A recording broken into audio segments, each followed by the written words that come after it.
સીતારામ મિત્રો, જો અહીંયા 7 દિવસની ભગવત સપ્તાહ હતી, સાતમા આશ્રમ પૂરી થઈ ગઈ છે. હવે અહીંયા 3 દિવસનો 11 કુંડનો યજ્ઞ અમારી પાસે ચાલુ પણ થઈ ગયો છે. હમણાં આપણે તમને બતાવી કેટલા જણા બેઠા છે ને કઈ રીતની વ્યવસ્થા છે. એમ अर्थे आदिदेहिक भौतिक आध्यात्मिक उपताप क्षम। हरि ओम चंद्रमा मनसो जात चक्षुः सूरजो जायतः श्रोत्राद्वायुष प्राण सुखादग्निर्जायतः भूदीपदेव सरुष्पं य कर्म साक्षी य विघ्नकृतः यावत् कर्म समाप्ति स्थाता सुशिरो भवः।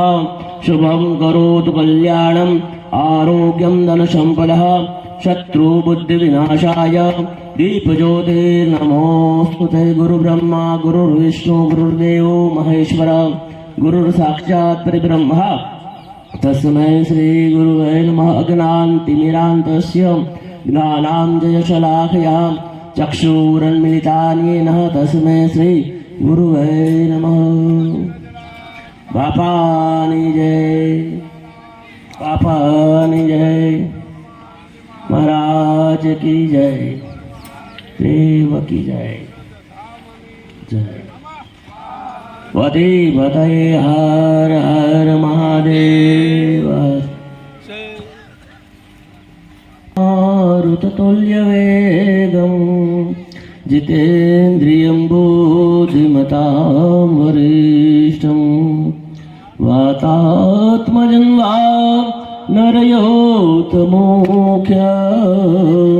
श्रीरामदूतं शरणं प्रपद्ये।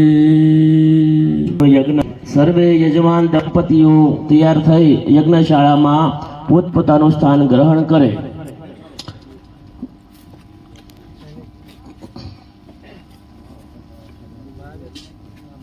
નો નાશ થાય। આ જમીન છે એને પણ પવિત્ર કરો। પૂજા કાર્યમાં બેસવાનો અમને અધિકાર પ્રાપ્ત થાય। અંદર રહેલા શત્રુઓનો નાશ થાય। એટલે કામ ક્રોધ મદ મોહ લોભ અહંકાર અતત્વ રૂપી જે શત્રુઓ છે અમારાથી દૂર થાય, અહીંયાથી દૂર જાય એમ બોલી ચારે દિશામાં અક્ષર ઉડાડવાના છે। ચાલો પંચામૃત ને ચમચી બધી રાખો વાલા યજમાનો। ન ખબર પડે તો 2 વાર પૂછવાની છૂટ છે। અમારી બાજુમાં પણ બ્રાહ્મણો છે, ત્યાં પણ બ્રાહ્મણો છે, ત્યાંથી હાથ ઊંચો કરશો તો હું ત્યાં આવીશ। પૂજામાં ધ્યાન આપશું, શ્રદ્ધા વિશ્વાસ થી પૂજા કરીએ ને આપણે અંદર છોડી જાય પરમાત્મા। આ બધાય કે હું કહું તમે પણ કળિયુગમાં ગોતવી સી બાર અંદર છે ને ગોતવાની કોઈ કોશિશ કરતો